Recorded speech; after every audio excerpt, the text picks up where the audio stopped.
Welcome back to Mr. Cursed. They say when winter comes to the Appalachian Mountains, some people walk in but don't walk out the same. Tonight, I have 6 stories that will chill you to the bone. A rescue worker who found something worse than death. A nurse trapped in a storm with voices that shouldn't exist. A mailman who delivered to an address that wasn't real. These people survived, but what they saw out there in the frozen darkness, it still haunts them. Before we start, subscribe if you love horror. Hit like if you're watching this alone. Drop a comment. Are you brave enough to camp in winter mountains after this? Grab your blanket. Lock your doors. The darkness is waiting.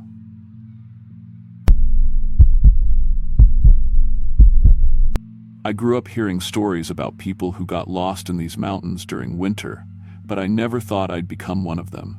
My name's David, I'm 34 now, and I used to work search and rescue for the Kentucky State Parks. Used to being the key phrase there, because after what happened 3 winters ago, I can't step foot in those woods when the temperature drops below freezing. People think search and rescue is about finding lost hikers and bringing them home safe. Most of the time, that's exactly what it is. But sometimes, and this is the part we don't talk about in our official reports, sometimes we find people who've been lost so long that coming home isn't really an option anymore. Not because they're dead. Death would be simpler. These people are still walking around, still breathing, but something fundamental about them has changed during their time in the winter darkness. I'd been working SAR for 8 years when I got the call about Marcus Webb. 42-year-old maintenance worker from Hazard, experienced outdoorsman, had gone hunting alone in the Daniel Boone National Forest and hadn't returned.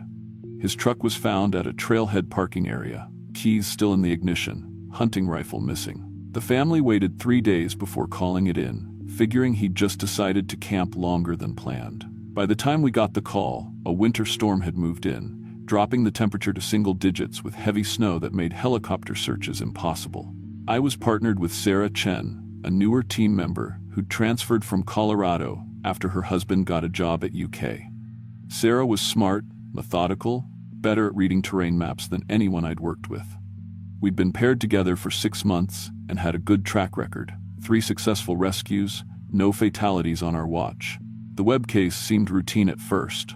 Adult male, familiar with the area, decent weather when he went in. We figured we'd find him at a shelter or emergency camp within the first day. The search area covered roughly 40 square miles of dense forest, including several abandoned mining operations from the 1960s and a network of hunting cabins that had been built without permits over the decades. Most of these structures were falling apart, but they'd provide shelter from the storm. Our plan was to work systematically through the area, checking every building, every campsite, every place someone might hole up during bad weather. What we found instead was Marcus Webb's hunting rifle, abandoned about 6 miles from his truck, lying in the snow next to what looked like a hastily abandoned campsite. His tent was still set up, sleeping bags spread out inside, but everything was covered with 3 days' worth of snow. Food containers were scattered around the area, some empty, others appearing to have been opened and then left to freeze. There were footprints leading away from the camp, but they didn't follow any logical path. Not toward the parking area, not toward the nearest shelter, just wandering deeper into the forest in a pattern that made no sense. Sarah was the one who noticed the strange details first. The footprints weren't just random. They seemed to follow some kind of route that curved back on itself multiple times, like Marcus had been walking in loose spirals. More concerning, there were other footprints mixed in with his, barefoot impressions in the snow that were too large to be human but showed 5 distinct toes. The stride length was wrong too, like whatever made them had legs that were too long for its body size. We followed the trail for 2 miles before losing it completely on a ridge covered with fallen leaves that the snow hadn't been able to stick to. But by then we'd found other signs. Broken branches at head height, like something tall had pushed through the underbrush. Scratches on tree bark that went higher than a person could reach. And strangest of all, areas where the snow had melted in perfect circles about 8 feet across, despite the freezing temperature. That night we made camp about a mile from where the trail disappeared, planning to expand our search radius in the morning. We'd brought a satellite communicator to stay in contact with base, but around 10 p.m. it started picking up something that definitely wasn't coming from our dispatch center.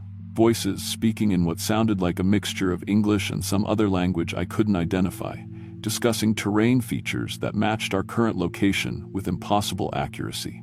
Base camp established at coordinates 37.2431, -83.8901, one voice said, giving our exact GPS location. Subject continues to move in predictable patterns, integration proceeding ahead of schedule. Sarah grabbed the radio and tried to respond, but got only static. When she checked the frequency settings, we were definitely tuned to our emergency channel, but somehow we were receiving transmissions from people who knew exactly where we were and were discussing Marcus Webb like he was part of some kind of experiment. Around midnight, we started hearing footsteps circling our tent. Heavy steps in the snow, maintaining a steady rhythm about 20 feet away from our camp. Sarah whispered that we should investigate, but something about the sound made every survival instinct I had scream to stay put. The footsteps were too evenly spaced, too mechanical, like they were being made by something that had studied human walking patterns, but couldn't quite replicate them naturally. I unzipped the tent fly just enough to look out and immediately wished I hadn't. In the moonlight reflecting off the snow, I could see a figure walking slowly around our campsite.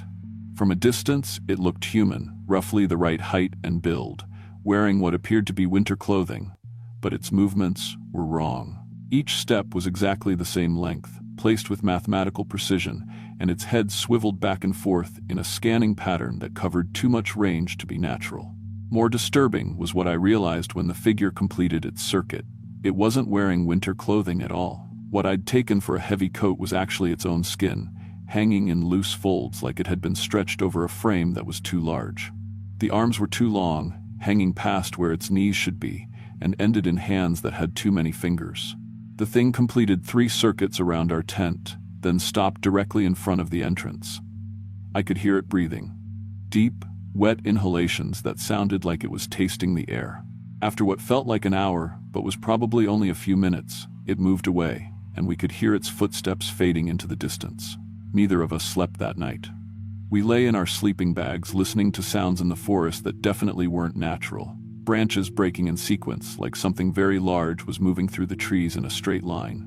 Regardless of obstacles, periodic calls that sounded almost like human voices but were too distorted to make out words. Around 3 a.m., we heard what sounded like our own voices coming from somewhere outside the tent, having a conversation about our search plans that we'd never actually had. When dawn came, we found fresh footprints all around our campsite, not just from the creature we'd seen, but human prints that matched our boot treads exactly, like something had been wearing copies of our equipment and practicing our walking patterns. There were also marks in the snow that looked like someone had been crawling on their hands and knees in tight circles, but the handprints had too many fingers, and the knee impressions were in the wrong places. We packed up immediately and resumed our search for Marcus, but everything felt different now. The forest seemed to be watching us, and not in the vague, paranoid way that comes from being isolated in the wilderness. There were actual eyes tracking our movement. We could see them reflecting light from behind trees, staying just far enough away that we couldn't make out details, but close enough that we knew we were being studied. Around noon, we found Marcus Webb. He was sitting on a fallen log in a clearing about 3 miles from where we'd lost his trail, still wearing his hunting clothes, apparently unharmed. When he saw us approaching, he stood up and waved, calling out our names like he'd been expecting us. But Sarah grabbed my arm and whispered something that made my blood freeze. "How does he know our names? We've never met this guy before." She was right. Marcus Webb was a complete stranger, but he was greeting us like old friends, asking about our families by name, referencing conversations we'd never had. When we asked him where he'd been for the past 5 days, he seemed genuinely confused by the question. "5 days?" he said, checking his watch. "I just stopped to rest. Been walking maybe an hour since I left camp." His watch showed the correct date and time, but Marcus genuinely believed he'd only been in the woods for a few hours. When we showed him photos of his snow-covered campsite, he insisted we were mistaken, that he'd eaten breakfast at that camp this morning and everything had been normal. He had no memory of the winter storm, no awareness that people had been searching for him, no explanation for why his rifle was missing or how his food had become scattered. But the most unsettling thing about finding Marcus wasn't his lost time or confused memory. It was his smell. He reeked of something chemical and organic at the same time, like formaldehyde mixed with rotting vegetation. And when he moved, his joints made small clicking sounds, like his bones weren't fitting together quite right. We started the hike back toward the parking area, but within an hour it became obvious that something was seriously wrong with Marcus. He kept stopping to examine trees and rocks with intense focus, running his hands over surfaces and muttering to himself in a language that definitely wasn't English. When we asked what he was doing, he'd look confused and claim he hadn't been doing anything unusual. More concerning was how he moved. Marcus had been an experienced hunter and outdoorsman, but now he stumbled constantly, like he was having trouble judging distances or coordinating his limbs. Several times I caught him walking with his eyes closed, navigating by touch and sound with impossible accuracy. And he kept looking up at the sky even when we were under heavy tree cover, tracking something we couldn't see. By the time we made it back to the trailhead, Marcus's behavior had become openly bizarre. He insisted on walking exactly in our footsteps, placing his feet in the precise prints we'd made in the snow. When Sarah tried to walk beside him instead of in single file, he became agitated and started making sounds that weren't quite words, but definitely weren't random noise either. The medical examination at the hospital showed that Marcus was in perfect physical health. Better than perfect, actually. His muscle tone was improved, his reflexes were faster, and several old injuries he'd had from years of manual labor showed signs of recent healing. But the psychological evaluation was a different story. Marcus Webb had no memory of his adult life prior to going hunting. He could remember his childhood clearly, knew basic facts about himself, but everything from the past 15 years was gone. He didn't recognize his wife, couldn't remember his job, had no recollection of friends or hobbies or major life events. When psychologists asked him what he'd been doing for the past week and a half, he insisted he'd been learning, but couldn't explain what he'd been learning or from whom. More disturbing were the things he did remember that had never happened. Marcus talked about conversations with people who didn't exist, described places in the forest that weren't on any map, recalled events from what he claimed was his real life that bore no resemblance to his actual history. He seemed to believe he had a different family, a different job, a completely different past that existed parallel to his documented life. The psychiatrist diagnosed him with severe dissociative amnesia caused by trauma, probably hypothermia-induced confusion, during his time lost in the woods. But I'd seen enough during our search to know that wasn't the whole story. Something in those mountains had taken Marcus Webb and given back something that looked like him but wasn't entirely him. 3 months later, Marcus's wife called to say he'd disappeared again. Same pattern, went for a walk in the woods, never came back. But this time he'd left a note that just said, "Going home." Search teams found his clothes folded neatly at the edge of the same forest where we'd rescued him, but no sign of Marcus himself. That was when I started researching other cases, looking through old SAR reports and newspaper archives for similar incidents. What I found was a pattern going back decades. People who got lost in winter storms were found alive after extended periods, but came back different, changed in ways that weren't immediately obvious, but became apparent over time. Jenny Morrison, found after 6 days in a 1997 blizzard, started speaking a language her family didn't recognize. Tommy Henderson, rescued in 2003, began building elaborate structures in his backyard, using materials he claimed to have learned about during his education in the woods. Maria Santos, found in 2010, developed an obsession with nighttime activities and started leaving the house every evening to report to someone she couldn't identify. All of them eventually returned to the forest. All of them left notes mentioning going home or finishing their education. None of them were ever found again. The pattern was always the same. Experienced outdoors, people getting lost during winter storms, being found alive after impossible survival periods, returning home with memory gaps and behavioral changes, then voluntarily returning to the forest within a year.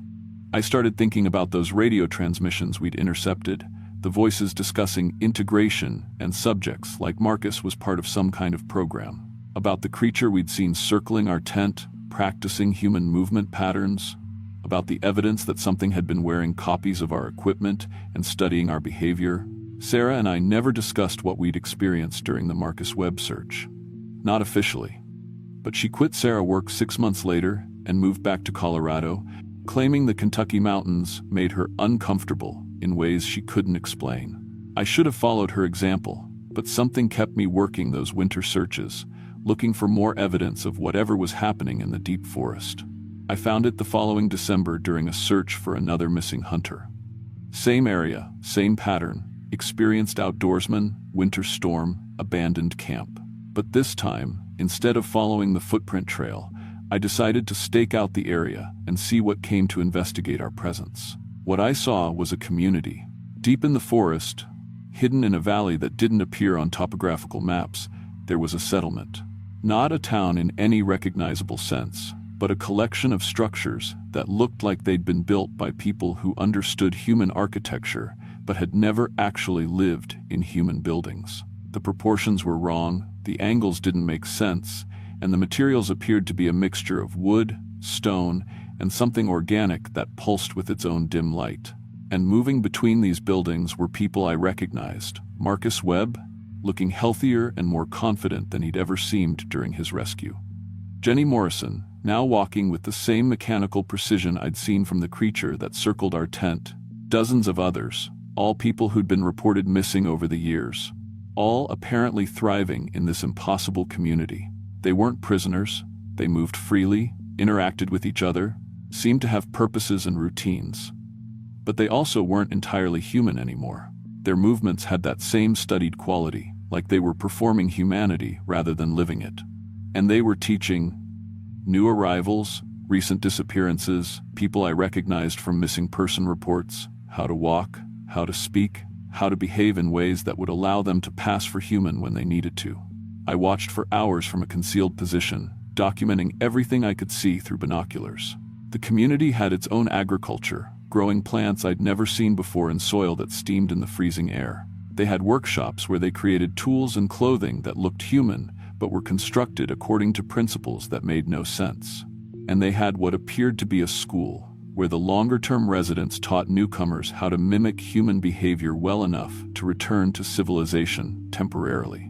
But the most terrifying thing I witnessed was a graduation ceremony. A woman I didn't recognize was brought before what seemed to be the community's leadership. Figures that were definitely not human, tall and angular with skin that seemed to shift between textures. They performed some kind of ritual involving sounds that weren't quite language and movements that weren't quite dance. When it was over, the woman looked exactly the same but moved differently, spoke differently, seemed to inhabit her own body like it was a borrowed suit. Then she was given instructions to return to the outside world, to resume her normal life, to gather information and recruit others who might be suitable for education.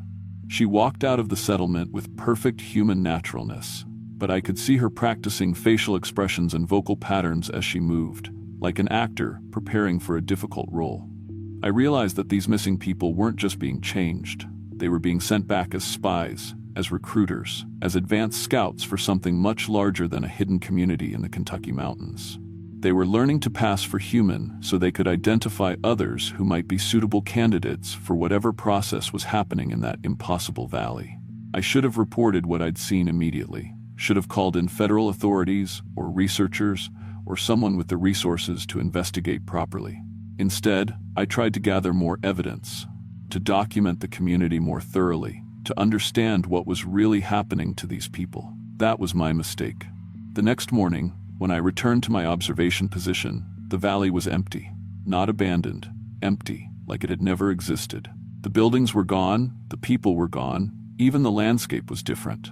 Where I'd seen the settlement, there was now just normal forest, with trees that looked like they'd been growing undisturbed for decades.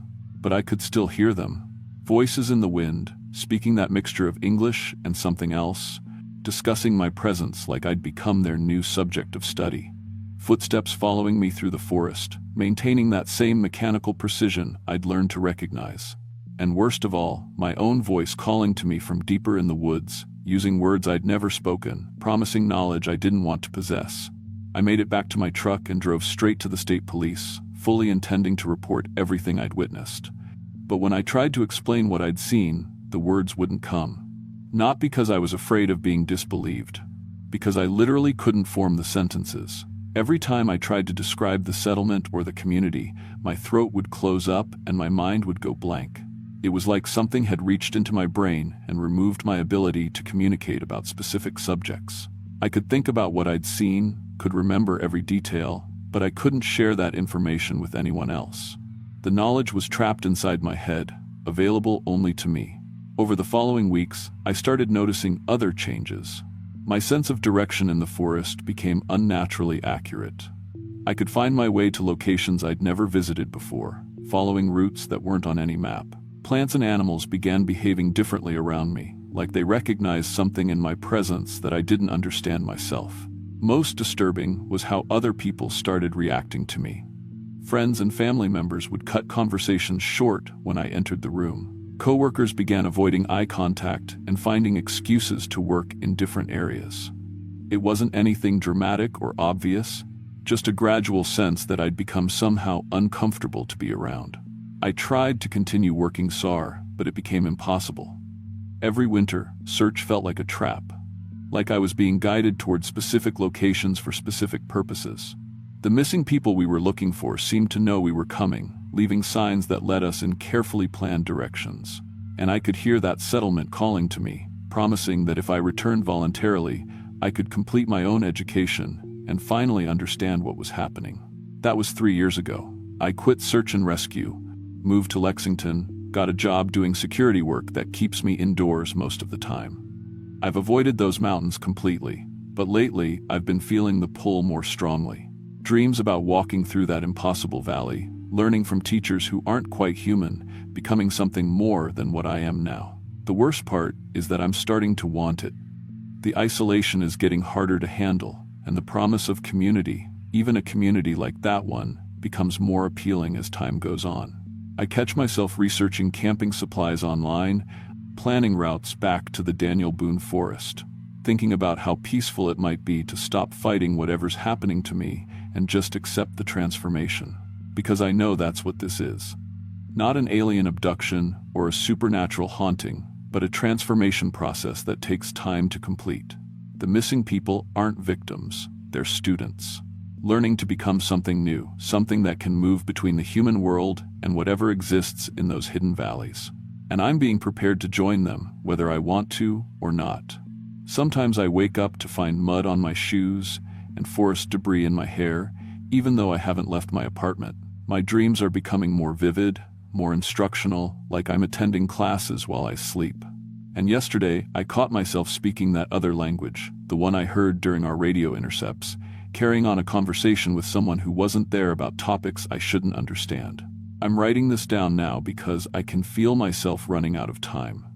The pull is getting stronger, and my ability to resist is getting weaker. Soon I'll join the others who've disappeared into the Appalachian winter darkness, and I'll learn whatever they learned, become whatever they became. But before that happens, I need to warn people. If you're reading this, if you're planning to spend time in the mountains during winter storms, understand that getting lost isn't the worst thing that can happen to you. Being found is worse, because they're not looking for random victims. They're looking for specific people, people who meet criteria I never understood, people who can be successfully integrated into whatever they're building in those hidden places. And if you do get lost, if you survive longer than you should be able to, if you're found by search teams in impossible locations with no memory of how you got there, don't go home. Don't pretend everything is normal. Don't wait for the slow transformation process to complete itself. Run, leave the state, change your name. Do whatever you have to do to avoid returning to those mountains, because once you've been marked, once you've been selected, they'll never stop calling you home. I can hear them calling now, even here in the city, even with all the lights and noise and distance. They're telling me it's time to complete my education, time to learn what I'm really supposed to become. The voice sounds like mine, but it's speaking words I've never chosen, making promises about knowledge and community and purpose that I'm finding harder and harder to resist. Tomorrow, I'm going to drive back to the Daniel Boone Forest. I'll tell myself I'm just going to look, just going to try to understand what happened to me and all the others. But I know I won't be coming back. Not as myself, anyway. If anyone finds this, if anyone reads this story and thinks about investigating those mountains during winter, don't. Whatever's happening, there isn't evil in any way we understand, but it's not human either. It's something older, something patient, something that's been slowly harvesting people from these mountains for longer than our civilization has existed. And it's very good at making you want to be harvested. The voices are getting louder now. It's time to go home.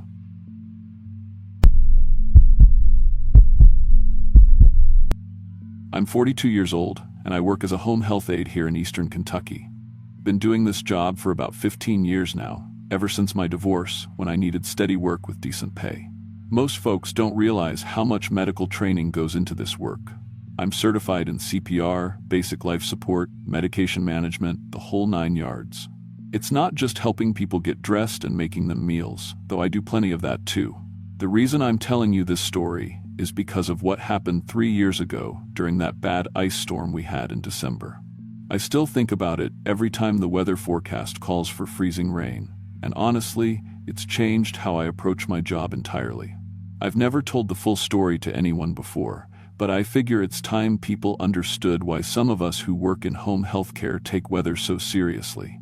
I was working for this elderly woman named Mrs. Patterson, who lived about 35 miles up the mountain from town. She was 87 years old, lived alone in this old farmhouse that had been in her family for generations. Sweet lady, sharp as a tack mentally, but her heart was giving her trouble. She had congestive heart failure and took about 6 different medications to keep her ticker working properly. The most important one was this heart medication called digoxin. Miss even 1 dose, and she could go into cardiac arrest within hours. Mrs. Patterson was fiercely independent, the kind of mountain woman who'd grown up during the Depression and could make do with practically nothing. She insisted on staying in her family home instead of moving to assisted living, which I respected, but it meant she needed someone like me to check on her daily and manage her medications. The house was beautiful in its way. Old wooden floors that creaked with every step, windows that looked out over miles of forest, and a big stone fireplace that had probably heated the place for over a century. But it was isolated. Her nearest neighbor was almost 2 miles away, and the winding mountain road to her place was challenging even in good weather. I'd been working with Mrs. Patterson for about 8 months when this particular storm hit. We developed a good routine. I'd drive up every morning to help her with breakfast and her morning medications, check her blood pressure and heart rate, do some light housekeeping, and prepare her lunch before heading to my next client. She had cats, 3 of them, and I swear they were better at predicting weather than any meteorologist. The day before the storm, those cats were acting strange, hiding under furniture, refusing to go outside, just generally agitated. The morning of December 15th started normal enough. I made my usual drive up the mountain, helped Mrs. Patterson with her breakfast and medications, and we sat together watching the weather forecast on her old television. The meteorologist was talking about a major ice storm system moving in from the west, saying it would hit eastern Kentucky that evening and potentially dump up to 2 inches of ice on everything. Roads could be impassable for days, he warned. Power outages were likely.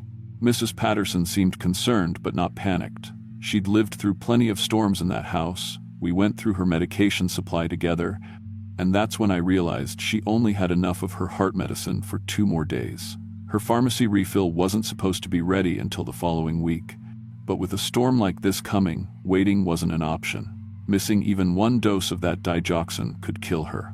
I called Miller's Pharmacy down in town, and they said they could have her prescription ready by 4 p.m. if I could get there to pick it up.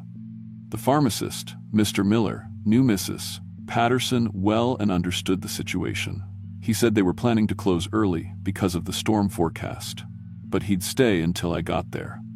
It was around noon when I made that call, which gave me a reasonable window to make the drive down and back before the worst weather hit. I'm type 1 diabetic myself, have been since I was 12, so I understood the importance of not running out of critical medications during an emergency. I decided to pick up some extra insulin supplies for myself while I was at the pharmacy, just to be safe. Mrs. Patterson insisted on giving me her debit card and PIN number so I could pay for everything, and she wrote out a note authorizing me to pick up her prescription. The drive down the mountain started fine. There was light snow beginning to fall, just dusting the trees and making everything look peaceful and pretty. I remember thinking how beautiful the mountains looked with that first coating of white. The roads were still clear, just wet from the melting snowflakes. I had my truck's 4-wheel drive engaged as a precaution, but the traction was good, and I made normal time getting to town. Miller's Pharmacy sits on Main Street in what used to be the center of our little downtown area. Mr. Miller has run that place for probably 40 years, knows everybody in the county and their medical histories. When I walked in around 3:30, he had Mrs. Patterson's prescription ready and bagged, along with some extra supplies he thought she might need. Glucose tablets, bandages, that sort of thing. He didn't charge for the extras. Just said to tell Mrs. Patterson he hoped she'd stay safe during the storm. I picked up my insulin supplies and a few emergency snacks, paid for everything, and chatted with Mr. Miller for a few minutes about the weather. He said his wife was making him close early because she was worried about employees getting stuck trying to drive home after dark. The snow was starting to come down heavier by then, and you could see people hurrying to finish their errands before the storm really hit. The drive back up the mountain started fine, but around mile 20, the snow turned to that heavy, wet sleet that makes everything treacherous. The kind that hits your windshield like tiny ice pellets and accumulates faster than your wipers can clear it. I had to slow way down because the winding mountain road was getting slick and visibility was dropping fast. My truck was handling okay, but I could feel the back end wanting to slide on some of the sharper curves. By mile 30, I was crawling along at maybe 10 miles per hour, both hands gripping the steering wheel, trying to stay in the center of the road where the pavement was still visible. The sleet was coming down so hard it sounded like someone throwing gravel at my windshield. My headlights were reflecting off the ice crystals, making it even harder to see where I was going. I remember thinking I should have left earlier, but hindsight's always 20/20. That's when it happened. On this sharp curve I'd driven probably 1,000 times before. The back of my truck just let go, started sliding sideways toward the guardrail. I tried to steer into the slide like they teach you, but there was no traction to speak of. The truck spun around almost completely and slid backward into this snowbank on the outside of the curve. When I tried to drive forward, the wheels just spun uselessly. I was stuck solid, maybe 5 miles from Mrs. Patterson's house. I tried everything I could think of. Dug around the wheels with my hands until they were numb from cold, put my floor mats under the tires for traction, rocked the truck back and forth. Nothing worked. The truck was wedged too tightly against that snowbank, and the road was getting icier by the minute. I checked my cell phone, but up there, in the mountains, signal is spotty on a good day. During a storm like that, forget it. It was getting dark fast, and the temperature was dropping below freezing. I could see my breath inside the truck, even with the heater running. I knew I had maybe 2 choices: stay with the truck and risk freezing to death, or try to hike the remaining 5 miles to Mrs. Patterson's house through a blizzard. But I kept thinking about her heart medication in my backpack and how she'd die without it. That made the choice pretty easy. I bundled up in every piece of clothing I had in the truck. My heavy coat, a spare sweatshirt, gloves, a knit hat. I put Mrs. Patterson's medication and my insulin supplies in my backpack, along with a flashlight and some snacks. The wind hit me like a physical blow when I opened the truck door. The sleet was coming down sideways, stinging my face and making it hard to breathe. I started walking up that mountain road, staying in the center, where I hoped the pavement would give me better footing than the shoulders. The wind was brutal, cutting right through all my layers of clothing. Snow was falling so heavily I could barely see the road markers, but I knew this route by heart. I'd driven it hundreds of times. After about an hour of hiking, I was exhausted and starting to show signs of hypothermia. My thinking was getting fuzzy. I was stumbling more, and I couldn't feel my feet anymore. That's when I spotted this small hunting cabin maybe 100 yards off the road. It was just a dark shape against the trees, but it looked like shelter. I had to break a window to get inside, but honestly, staying out in that storm would have killed me. The cabin was basic. 1 room with bunk beds, a wood stove, and some shelves with canned goods and supplies that hunters had left behind. There was even a stack of dry firewood. I got a fire going in that wood stove and spent the next couple hours warming up and drying my clothes. While I was warming up, I checked on the medications in my backpack. That's when I discovered that one of Mrs. Patterson's pill bottles had cracked in the cold, spilling about half her heart medicine into the bottom of my backpack. I carefully counted what was left and realized she had maybe 3 days' worth of pills, assuming I could get them to her soon. My own blood sugar was getting low from all the stress and physical exertion, so I had to give myself some insulin and eat one of my emergency snacks. Being diabetic, you learn to recognize the warning signs: shakiness, confusion, sweating even when you're cold. I couldn't afford to pass out in the middle of nowhere. I spent that night in the cabin, planning to continue hiking at first light when I could actually see where I was going. The storm was still raging outside, wind howling through the trees and rattling the cabin windows. I kept the fire going and tried to get some sleep on one of the hunting bunks. But mostly, I just worried about Mrs. Patterson and whether she was okay. Morning came gray and cold, but at least the storm had passed. When I looked outside, the road was buried under at least 2 feet of snow, with no sign that any snowplows had been through. The state doesn't prioritize the remote mountain roads until they clear the main highways, which can take days after a storm like that. I hiked the remaining 4 miles to Mrs. Patterson's house, my legs burning from pushing through the deep snow. It took me almost 3 hours to cover that distance, but finally I saw her house through the trees. That's when my heart just sank.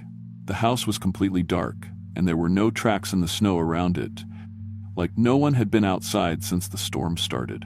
I found Mrs. Patterson unconscious on her kitchen floor.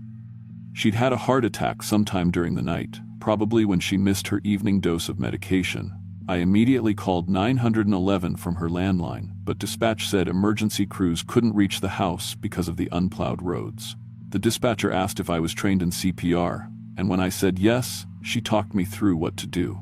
I started chest compressions right there on her kitchen floor, using the CPR training I'd learned for my job. Mrs. Patterson had some medical equipment at the house that I'd been trained to operate: a blood pressure cuff, a pulse oximeter, an emergency oxygen tank.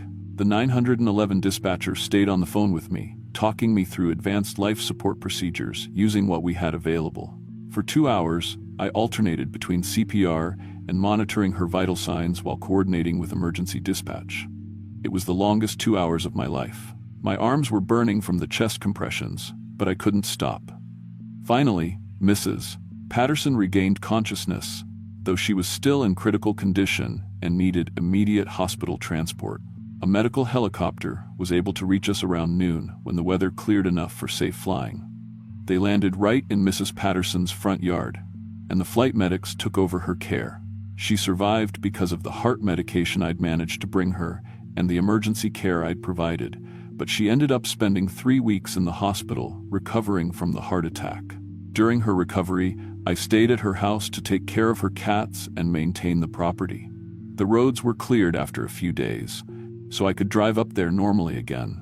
But that's when the really strange things started happening. Things that made that night trapped in the storm seem almost normal by comparison.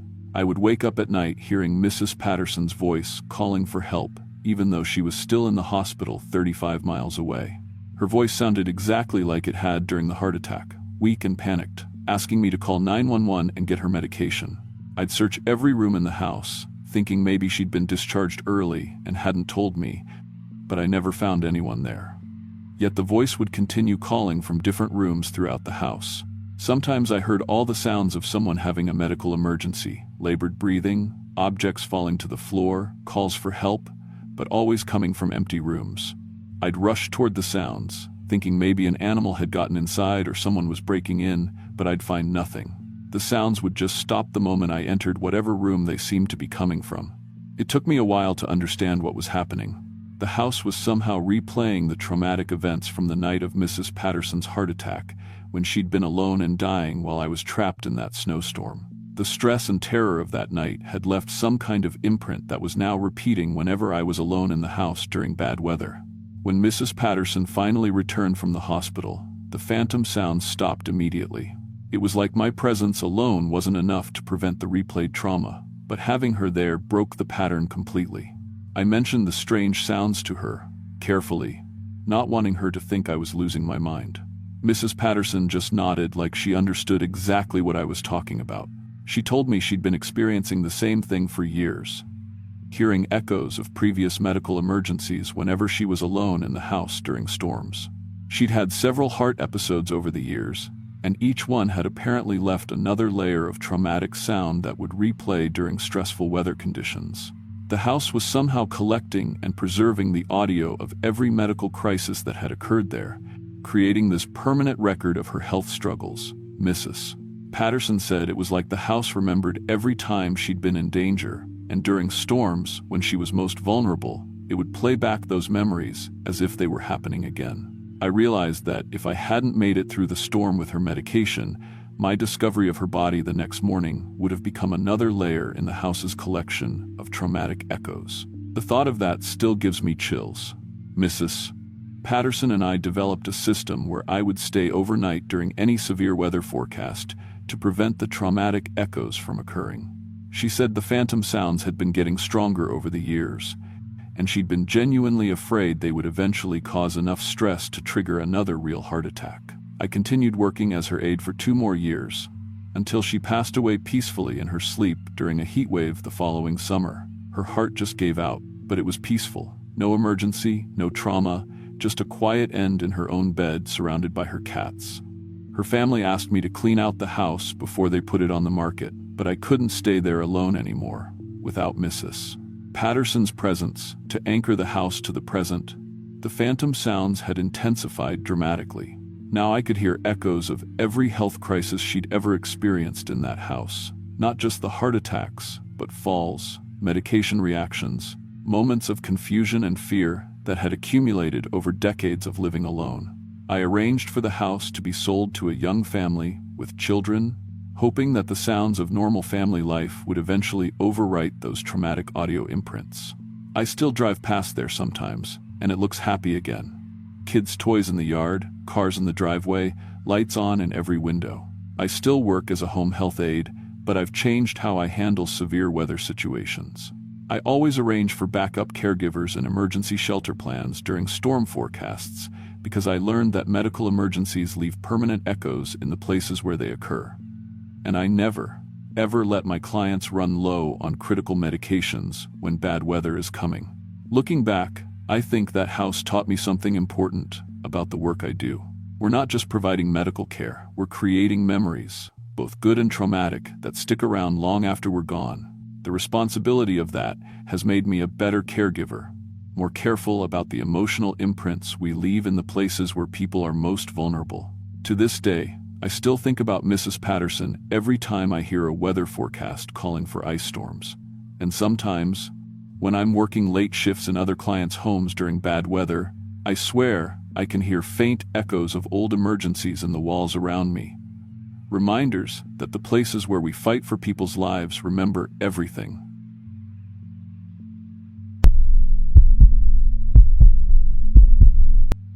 I was 26 and working as a postal delivery driver when I got assigned Route 47 inches Eastern Tennessee. It wasn't exactly what I'd planned for my life, but after getting laid off from the factory and going through a messy breakup, steady government work with benefits seemed like exactly what I needed. My supervisor warned me the route was challenging, about 80 miles of mountain roads serving families who lived so far back in the hollers they only got mail twice a week. Most drivers lasted maybe 6 months before requesting a transfer back to town routes, but I figured I could handle it. I'd grown up around these mountains, and honestly, after everything that had happened that year, some peace and quiet sounded pretty good. The route covered some of the most remote parts of the Cumberland Mountains, places where families had been living on the same land for generations, and the nearest neighbor might be 5 miles away. These weren't weekend cabin owners or city folks playing mountain man. These were people whose great-grandparents had carved homesteads out of the wilderness and never left. They depended on that mail delivery for everything from prescription medications to Social Security checks, and they treated their postal driver like family. Mrs. Henderson always had fresh biscuits waiting on delivery days. Old Pete Garrett would flag me down just to chat about the weather and ask about my mama, even though I'd told him a dozen times she lived 3 counties over. The work itself was straightforward enough, once you learned the routes. No GPS worked worth a damn up there, so everything was done by landmarks and local knowledge. Turn left at the big oak with the tire swing, follow the creek bed for half a mile, look for the blue mailbox near where the old logging road used to be. That kind of thing. My truck was a sturdy little postal vehicle that handled the mountain roads better than you'd expect, though I learned real quick to carry extra water, jumper cables, and a good flashlight. Cell service was spotty at best, And if you broke down in some of these places, you might be walking for hours before you found help. The families on my route were good people, but they valued their privacy and independence above just about everything else. Some had been living off the grid for decades, generating their own power with creek wheels or solar panels, growing most of their own food, fixing everything themselves.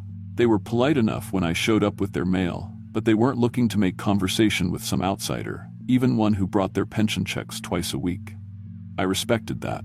After the year I'd had, I appreciated folks who just wanted to be left alone to live their lives.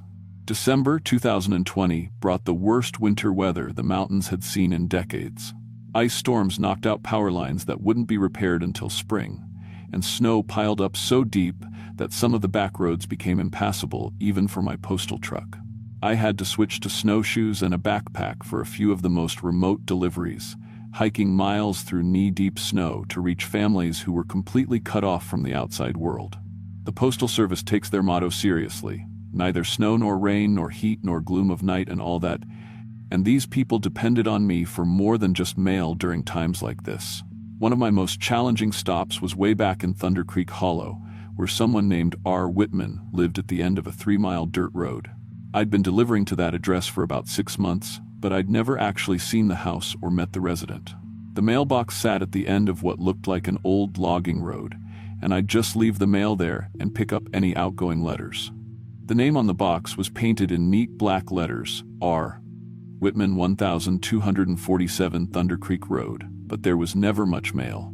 Maybe a utility bill once a month, sometimes a catalog or advertisement, occasionally a handwritten letter with no return address. The road itself looked like it hadn't been maintained in years. Deep ruts from old trucks, branches hanging low enough to scrape the roof of my vehicle, and in some places the forest was trying to reclaim the path entirely. I'd driven maybe half a mile down that road once, just to see if I could spot the house, but it curved away into thick woods, and I didn't want to risk getting my truck stuck somewhere I'd have trouble turning around. Rural mail delivery meant respecting people's privacy, and if R. Whitman wanted their mail left at the road, that was their business. On December 21st, the shortest day of the year, I found something different waiting for me at the Thunder Creek mailbox. Instead of outgoing mail, there was a handwritten note folded and tucked under the metal flag. The handwriting was strange, very neat and precise, like someone had taken great care with each letter, but somehow it didn't look quite natural. Too perfect, maybe, like someone copying text rather than writing normally. The note was brief. Postal carrier. I have been expecting a package containing valuable items that should not be left exposed to weather. Please deliver directly to house when package arrives. Follow road 2.8 miles to clearing. Come to front door. Thank you for your service. R. Whitman. Below that were detailed directions. Past the big boulder, left at the creek crossing, straight through the pine grove, right when the road splits near the old hunting cabin foundation. The kind of specific landmarks you'd give to someone who knew the area, written in that same careful, unnatural handwriting. I thought it was a reasonable request. People got prescription deliveries, important documents, things that couldn't be left sitting in a mailbox overnight. And honestly, I was a little curious about R. Whitman after 6 months of mail delivery to a person I'd never met. Most of the families on my route, even the most private ones, at least waved from a window or left a friendly note now and then. 2 days later, on December 23rd, the package arrived. Nothing special about it. Medium-sized box from a medical supply company, addressed to R. Whitman at 1247 Thunder Creek Road. The return address was somewhere in Kentucky, and it had been shipped priority mail with insurance, so probably something important. I loaded it into my truck, along with the rest of the day's deliveries, and headed up into the mountains. Thunder Creek Hollow was my last stop of the day, and by the time I reached the mailbox, the sun was already setting behind the ridgeline. December days are short in the mountains, and the thick forest made everything darker even earlier. I almost considered leaving the package at the mailbox and trying again tomorrow. But the note had specifically asked for direct delivery, and I took my job seriously. I turned my truck down the dirt road, following the directions from R. Whitman's note. The road was in worse shape than I'd expected. Deep ruts filled with frozen mud, branches scraping against my mirrors, and places where the track was so narrow I wasn't sure I'd be able to turn around. After about a mile, I started wondering if I should have brought my personal pickup instead of the postal truck, but it was too late to turn back now. The big boulder was exactly where the directions said it would be. A chunk of granite the size of a small house sitting right next to the road, like it had rolled down from the mountain sometime in the distant past. The creek crossing was trickier, just a couple of rotting planks over a stream that was running fast and deep with snowmelt. My truck made it across, but I could feel the wood flexing under the weight. The pine grove was thick and dark. With trees so close together, their branches formed a canopy overhead that blocked out what little daylight remained. My headlights cut through the gloom, illuminating the narrow track ahead and the wall of evergreens on either side. It felt like driving through a tunnel, and I had to resist the urge to speed up just to get through it faster. The old hunting cabin foundation was just a pile of moss-covered stones near where the road split into two equally rough tracks. I took the right fork as directed, and immediately noticed something strange about the forest around me. It was completely silent. No birds, no wind in the trees, no small animals rustling in the underbrush, just the sound of my truck engine and the crunch of snow under my tires. Even with the windows up, the quiet was so complete it felt oppressive. About 2.5 miles from the main road, exactly as the directions had promised, the track opened into a small clearing surrounded by massive old-growth trees. In the center of the clearing sat a log cabin that looked like it had been there for decades, maybe longer. Smoke was rising from a stone chimney, and warm yellow light glowed in the windows, giving the place a welcoming appearance that was somehow at odds with the oppressive silence of the forest around it. I parked my truck near the tree line and grabbed R. Whitman's package from the back. The cabin looked well-maintained despite its obvious age. Tight chinking between the logs, a solid-looking roof, a front porch that ran the full width of the building. But as I got closer, I started noticing details that made me uncomfortable. The porch was decorated with what I first thought were rustic mountain crafts, but looking closer, I realized they were warning markers of some kind. Animal skulls, deer, raccoon, what might have been a black bear, were arranged in careful patterns along the porch railing. Bundles of dried herbs and plants I didn't recognize hung from the roof in neat rows, and carved into the wooden posts that supported the porch roof were symbols that didn't look like any traditional mountain folk art I'd ever seen. I hesitated at the bottom of the porch steps, package in hand, suddenly aware of how isolated I was. 3 miles down a barely passable road, surrounded by dense forest, no cell phone service, and night falling fast. But R. Whitman was clearly home. The chimney smoke and window light proved that, and I had a job to finish. I climbed the steps and knocked firmly on the heavy wooden door. Postal service, package delivery for R. Whitman. No response. I knocked again, louder this time. Mail delivery. I have a package that needs to be signed for. Still nothing, though I could definitely hear movement inside the cabin. Footsteps on wooden floors, the sound of someone moving around, but no one came to the door. I waited several minutes, knocking periodically and calling out, but got no response despite the obvious signs that someone was home. Following postal service protocol, I decided to leave the package by the door with a delivery notice. But something about the situation felt wrong. The complete silence of the forest, the strange decorations on the porch, the fact that someone was clearly inside but wouldn't answer the door. It all added up to an uncomfortable feeling that made me want to get back to my truck as quickly as possible. I set the package down next to the door and started walking back across the clearing. That's when I heard the cabin door open behind me and a voice call out, "Wait, please wait." I turned back toward the cabin, expecting to see R. Whitman standing in the doorway, but no one was there. The door was open now, showing only darkness beyond the threshold despite the warm light I'd seen in the windows from outside. The voice had been strange, too deep, with an odd echo quality that didn't match the small cabin space. "Mr. Whitman," I called. "Do you need help with anything?" "Come back," the voice responded from somewhere inside the cabin. "Please come back."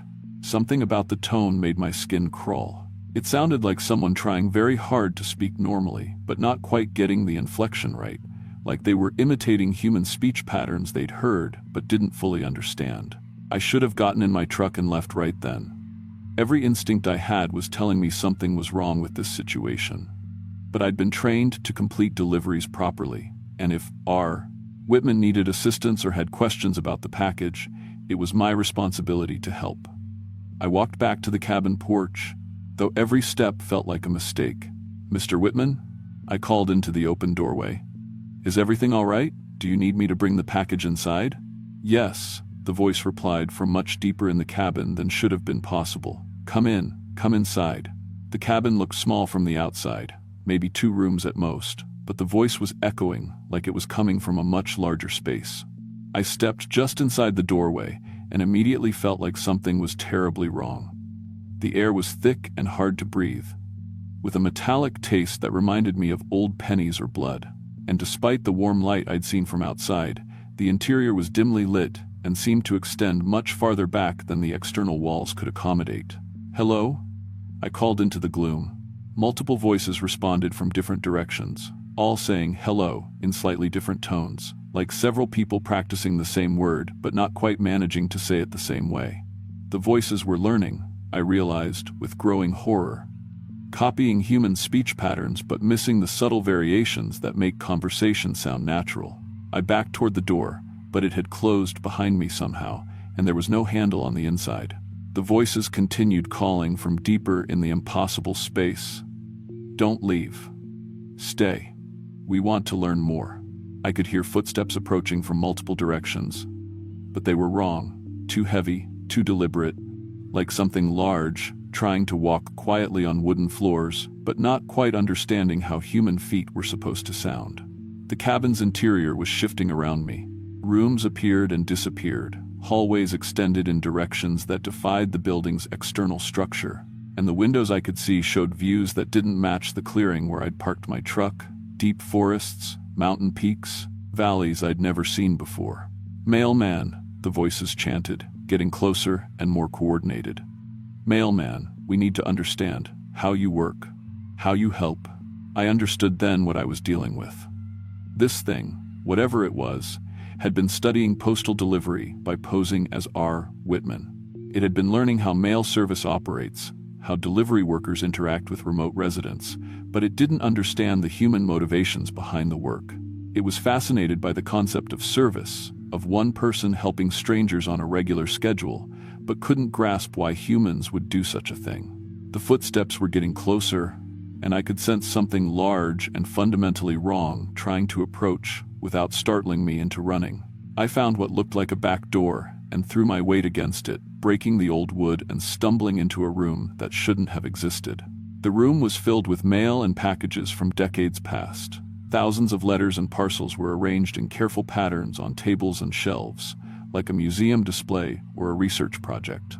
Many of the addresses were for people who had lived in these mountains years ago, and some packages were addressed to families I knew had been missing for generations. I realized this entity had been intercepting mail for remote mountain residents for decades, using postal delivery as a window into human society. It was trying to understand how our civilization works by studying the way we communicate and help each other. But it was missing something fundamental about human nature that made the whole system incomprehensible to it. Behind me, I could hear the voices calling my name now, asking me to return with tomorrow's mail delivery, promising to be a good resident if I would just teach them how to be more human. I grabbed a heavy package and smashed it through what I thought was an exterior wall, finding myself suddenly outside the small log cabin in the clearing. The building was back to its normal size and appearance, but I could hear voices from inside calling my name and asking when I would return. I ran to my postal truck and drove away as fast as the rough road would allow, but in my rearview mirror, I could see the cabin expanding and shifting again as I left, growing larger and more complex, like it was preparing for my next visit. When I reported the incident to my supervisor the next morning, he told me there was no R. Whitman on Route 47 and no authorized delivery address at that location in Thunder Creek Hollow. Postal records showed I'd been delivering to a mailbox that didn't officially exist, for a resident who wasn't in any database. I requested immediate reassignment to urban routes and never returned to Thunder Creek Hollow. The Postal Service investigated and found the mailbox I'd been using, but it was empty and looked like it hadn't been used in decades. Other mail carriers reported similar experiences on remote mountain routes, delivering to addresses that don't exist, meeting residents who ask too many questions about postal procedures, finding evidence of intercepted mail going back generations. I still work for the Postal Service, but only in populated areas where every address is verified and every resident is in the system. I've learned that whatever was in Thunder Creek Hollow was just one of many entities throughout these mountains that use human service interactions to study our society, trying to understand what makes us help strangers and care for each other. Looking back now, I realize how lucky I was to escape. That thing could have kept me there, studying me, learning from me, until it figured out how to perfectly mimic human behavior. Sometimes I wonder about all those missing packages and letters, all those families who disappeared over the years, and whether they're still there somewhere, teaching that entity how to be more convincingly human. To this day, I won't deliver mail to any address that's not in the official database, and I always check twice to make sure the residents I'm serving actually exist. Because there are things in those mountains that are very interested in the work we do, and they're getting better at pretending to be just like us.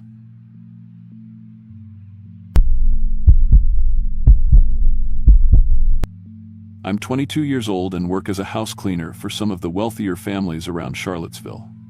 It's decent money, especially when they need deep cleaning for their vacation homes or rental properties. Most of my clients are pretty understanding about my schedule, since I'm also taking night classes at the community college, trying to get my business degree. The work isn't glamorous, but it pays better than the retail jobs most of my friends are stuck in, and I get to set my own hours most of the time. That December, I got a call from Mrs. Henderson, one of my regular clients, who owns this beautiful old Victorian in town. She needed me to prepare her family's mountain cabin for their annual Christmas gathering. The place was about 30 miles outside of Waynesboro, way up in the Blue Ridge Mountains, and she explained that the family only used it a few times a year, so it would need a thorough cleaning top to bottom. She was willing to pay me double my usual rate because of the location and the timeline. I had to have everything ready by December 23rd when her extended family would start arriving for their holiday celebration. The job seemed straightforward enough. 3 days of intensive cleaning, and Mrs. Henderson said I could stay overnight at the cabin since the drive back and forth would eat up too much time. She'd even stock the kitchen with groceries for me and provide all the cleaning supplies I'd need. The money was too good to pass up, especially with Christmas coming and my textbook budget for spring semester hanging over my head. I told her I could start on December 20th and have everything perfect by the time her family arrived. Mrs. Henderson had always been one of my favorite clients. Polite, reasonable, and she actually seemed to value the work I did for her family. She'd been using my services for about 8 months by then, ever since I'd started my little cleaning business. Her house in town was always organized and well-maintained, so I figured the mountain cabin would be more of the same. She mentioned it was a luxury retreat that had been in her family for decades, originally built by her grandfather, who'd made his money in tobacco farming down in Southside Virginia. The cabin sat on about 100 acres of forest land, she explained, completely private with its own long gravel driveway that wound up from the main road through thick woods. She warned me that cell service was spotty up there, but there was a landline if I needed to reach anyone. The isolation didn't bother me much. I'd grown up in rural Virginia myself, and I actually looked forward to the peace and quiet after spending most of my time in town dealing with traffic and neighbors and all the chaos of student life. I loaded up my Honda Civic with cleaning supplies, my overnight bag, and some extra snacks on the morning of December 20th. The drive up into the mountains was beautiful, even though the weather was gray and threatening snow. The roads got narrower and more winding as I climbed higher, and I passed fewer and fewer houses until I was driving through nothing but dense forest on both sides. When I finally found the turnoff for the Henderson property, marked only by a small wooden sign that was almost hidden by overgrown rhododendron bushes, I felt like I was entering a completely different world. The gravel driveway was longer than I'd expected, probably close to half a mile, winding through tall pines and bare hardwood trees. When the cabin finally came into view, I had to admit it was impressive. 3 stories of dark wood and stone, with a wraparound porch and huge windows that would probably offer amazing views of the valley below during the day. It looked like something out of a magazine, the kind of place where wealthy families create those perfect holiday memories that everyone talks about for years afterward. I parked near the front steps and grabbed the key from under the decorative planter where Mrs. Henderson had said she'd leave it. The cabin felt solid and well-maintained as I unlocked the front door and stepped inside. The air smelled like cedar and old wood polish, with just a hint of the mustiness you'd expect from a place that had been closed up for a few months. The main living area was spacious and comfortable, with a massive stone fireplace dominating one wall and expensive-looking furniture arranged to take advantage of those big windows. The first day of cleaning went exactly as I'd expected. The cabin was dusty and needed a good deep clean, but it wasn't in bad shape overall. Mrs. Henderson had been right about the cell service. I had maybe one bar if I stood near the front windows, but the landline worked fine when I tested it. I worked my way through the main floor methodically, dusting furniture, vacuuming carpets, scrubbing the kitchen until the granite countertops gleamed. The guest bedrooms on the second floor needed fresh linens and a thorough cleaning, and I made notes about which rooms would probably work best for families with children. By late afternoon, I'd made good progress and was feeling confident about finishing everything on schedule. I took a break around 5 o'clock to eat some of the sandwich supplies Mrs. Henderson had left for me, standing at the kitchen window and watching the snow that had started falling while I worked. The forest was absolutely quiet, except for the wind moving through the trees. No cars, no neighbors, no sounds of civilization at all. It was the kind of silence that makes you aware of your own breathing and heartbeat. That's when I first heard the car. It was around 7 in the evening. We are four tous, and I was upstairs in one of the bathrooms when I heard the unmistakable sound of a vehicle coming up the gravel driveway. Car doors slamming, multiple voices, people talking and laughing like they were excited to arrive somewhere. I figured Mrs. Henderson had decided to come up early to check on my progress, maybe with some of her family members. I called out, "Hello, Mrs. Henderson," as I headed downstairs, expecting to help them bring in luggage or answer questions about the cleaning. But when I looked outside, the driveway was completely empty. I stood at the front window for a few minutes, confused, staring at the unmarked snow where I definitely heard a car pull up. The snow was coming down steadier now, and there were no tire tracks, no footprints, no evidence that anyone had been there at all. I opened the front door and called out again, but the only response was that deep mountain silence and the soft sound of snowflakes hitting the porch boards. I convinced myself I'd misheard something, maybe a tree branch falling, or the wind playing tricks with the sound of my own car settling in the cold. Mountain acoustics can be weird, and I'd been working hard all day, so maybe I was more tired than I'd realized. I went back to my cleaning, but I found myself listening more carefully to the sounds around the cabin, paying attention to creaks and settling noises that I'd ignored earlier. Around 9 o'clock, I heard them again. Multiple cars this time, definitely more than one vehicle, and the sounds were even clearer than before. Doors slamming, adults calling to each other about grabbing bags from the trunk, children's voices excited about the snow and asking if they could build a snowman. I could hear Mrs. Henderson's voice distinctly, telling someone to be careful with what sounded like presents or fragile items. Normal family arrival sounds, exactly what you'd expect when relatives are gathering for Christmas. I went to the front door immediately this time, not bothering to call out first. I wanted to see who was there before they knew I'd heard them. But again, the driveway was empty. Fresh snow, no tracks, no people. The voices were still going, though. I could hear conversations happening right outside the door, discussions about which rooms everyone would sleep in, someone asking about the weather forecast for Christmas Day, children asking if they could stay up late to watch a movie. I opened the door and stepped out onto the porch in my socks, which was stupid because the boards were slippery with snow, but I was so confused by what I was hearing that I wasn't thinking clearly. The conversation stopped the moment I stepped outside, like someone had turned off a radio. Complete silence, except for the wind and falling snow. I stood there for probably 5 minutes, getting my socks soaked and my feet numb, but the voices didn't come back. This pattern continued for the rest of the evening. Every hour or so, I'd hear what sounded like Mrs. Henderson's family arriving, settling in, making themselves comfortable in the cabin. But every time I investigated, I found nothing but empty rooms and an empty driveway. The strangest part was how realistic the conversations sounded. They weren't generic family chatter, but specific discussions about family members.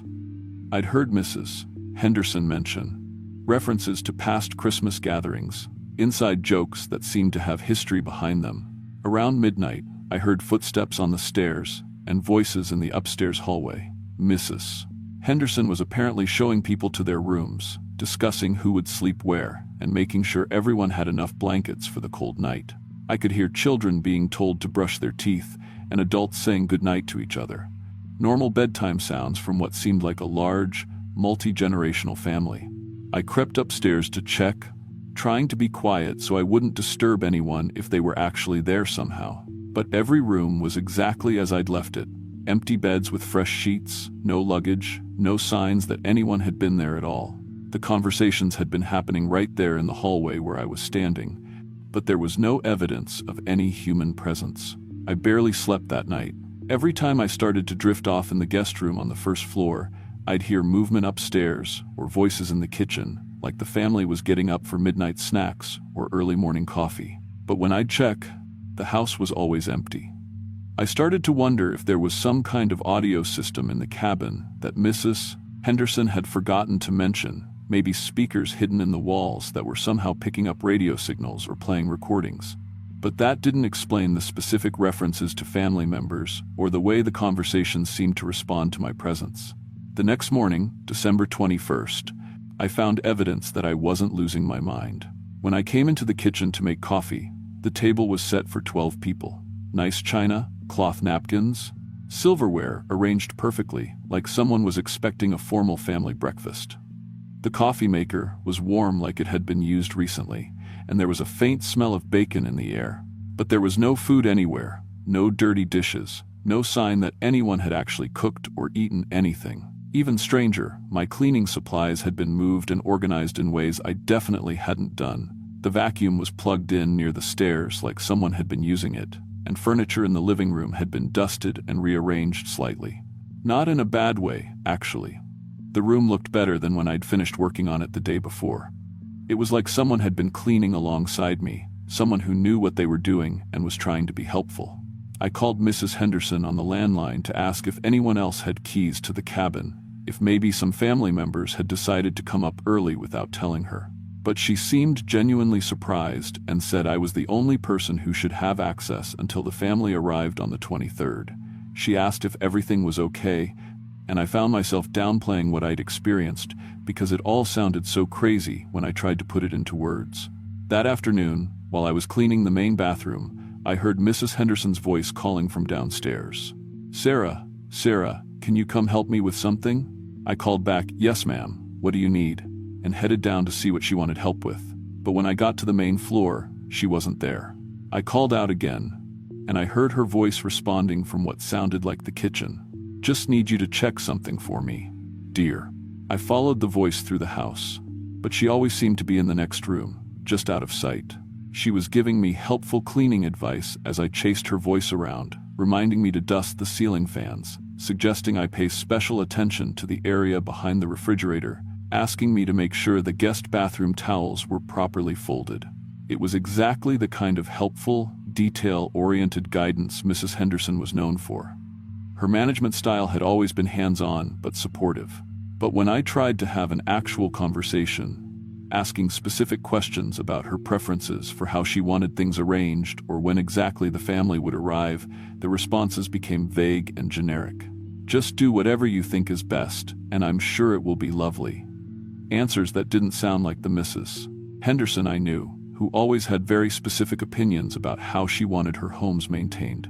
I realized I was having a conversation with something that could copy Mrs. Henderson's voice perfectly, but didn't have access to her actual personality or knowledge.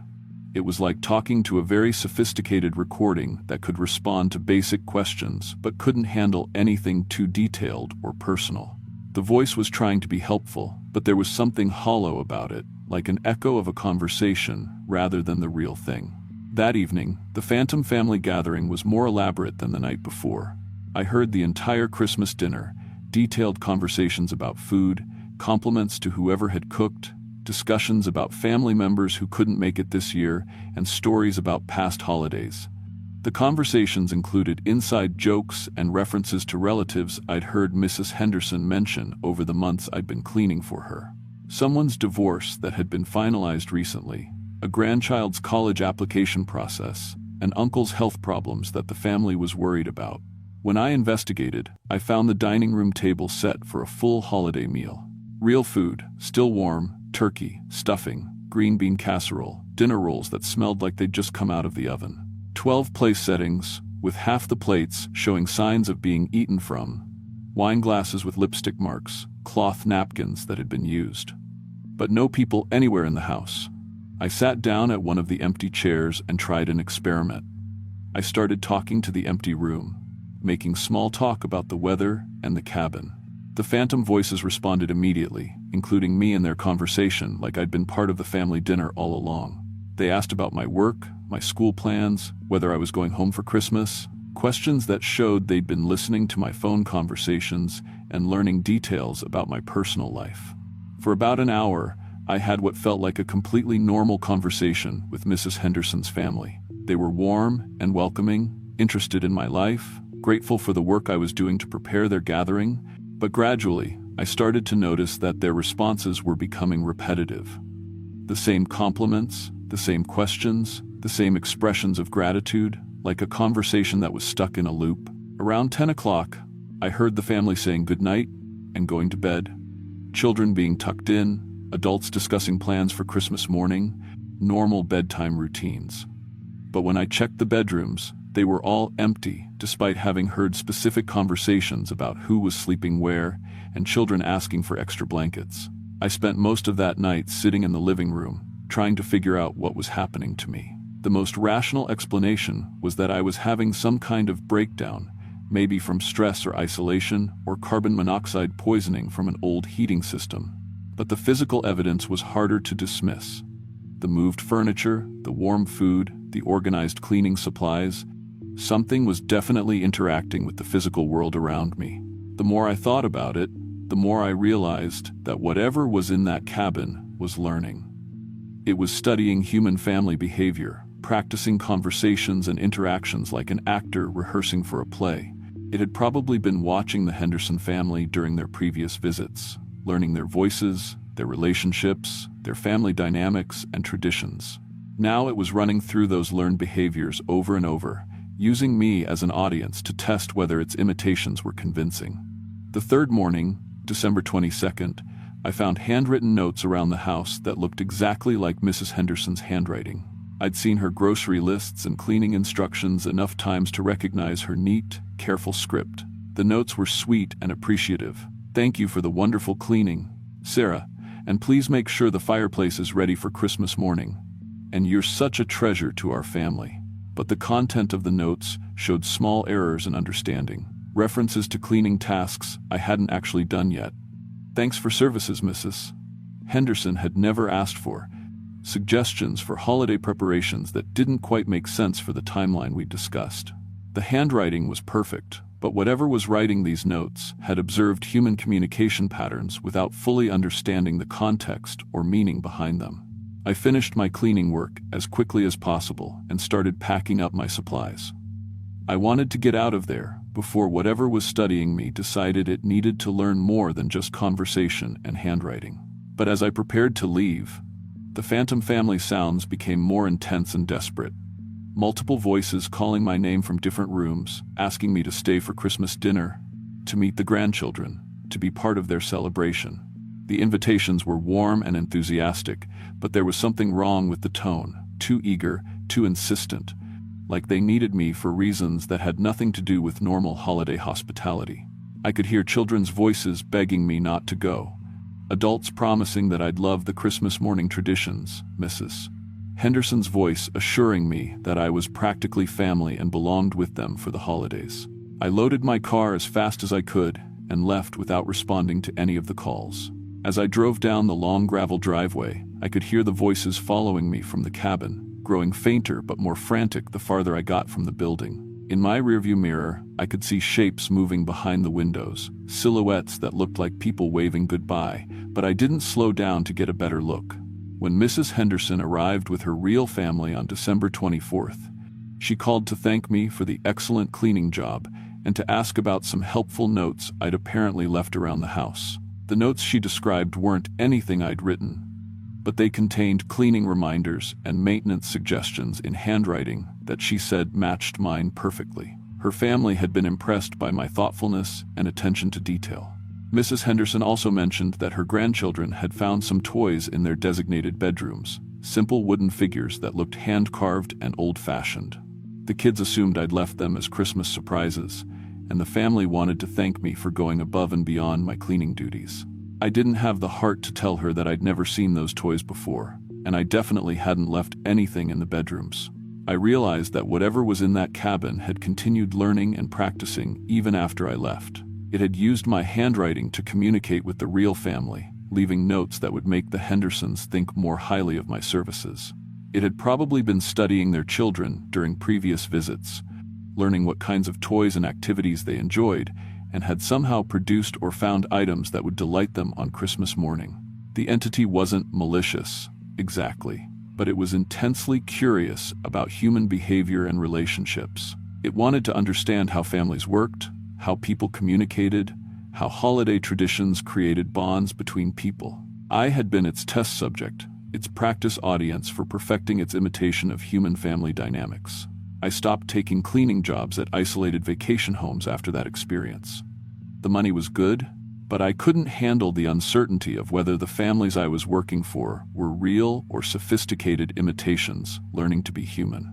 Even in my current job at a small marketing firm in town, I find myself studying my coworkers more carefully than I probably should, looking for small signs that their personalities and relationships are genuine rather than learned behaviors.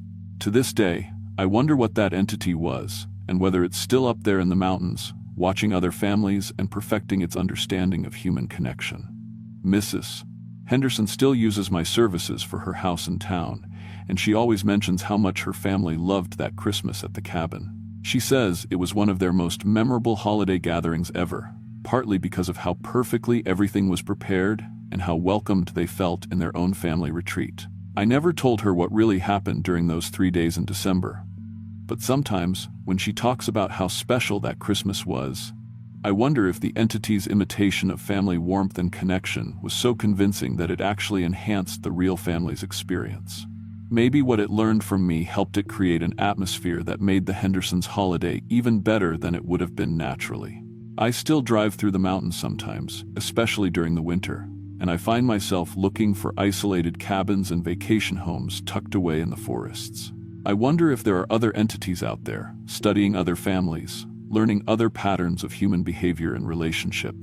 And honestly, part of me hopes that whatever is learning from us is taking notes on the good parts. The warmth, the connection, the way families come together to create traditions and memories that last for generations. But I'm never going back to find out.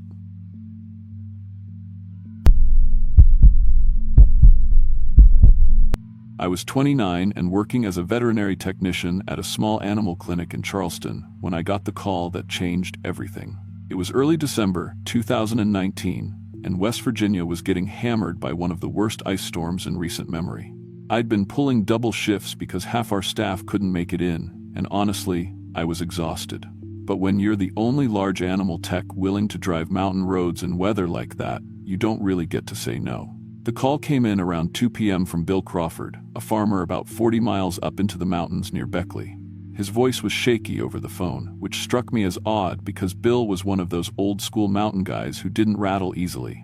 He'd been farming that land for over 40 years, raised cattle and chickens, knew every inch of those woods. But he sounded genuinely upset when he told me he'd found an injured deer that morning, trapped in his barn and acting strange.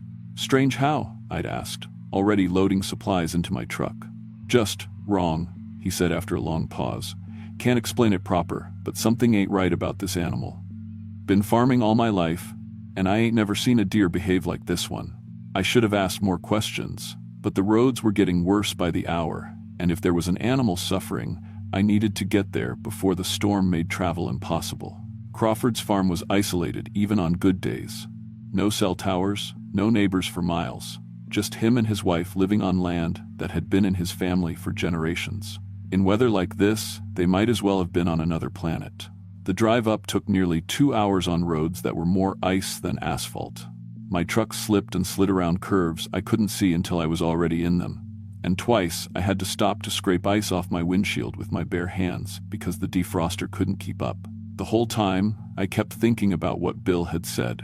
In my 5 years as a vet tech, I'd seen plenty of injured wildlife, deer hit by cars, tangled in fencing, shot by hunters and left to suffer. They were usually either catatonic with shock or wild with panic. There wasn't really an in-between. But Bill Crawford knew animals. His family had been working this land since before the coal mines opened, back when these mountains were even more isolated than they are now. If he said something was wrong with a deer, it probably was. The power had been out in the area since morning, Bill told me, when I finally pulled into his farmyard around 4 p.m. The whole valley was dark, except for the pale, gray light filtering through the ice-covered trees. Everything was silent in that eerie way that comes after an ice storm, when even the birds stop singing and the world feels muffled and dead. Bill met me by my truck, a tall, weathered man in his 60s wearing a heavy coat and a worried expression I'd never seen on him before. "Appreciate you coming all this way in this weather," he said, but his eyes kept darting toward the barn. "I know it sounds foolish, calling for a vet over one deer, but this thing, it ain't natural."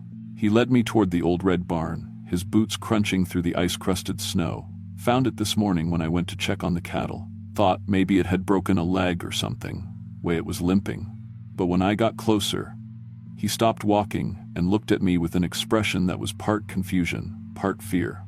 "Doc, I've seen thousands of deer in my lifetime. This one's different.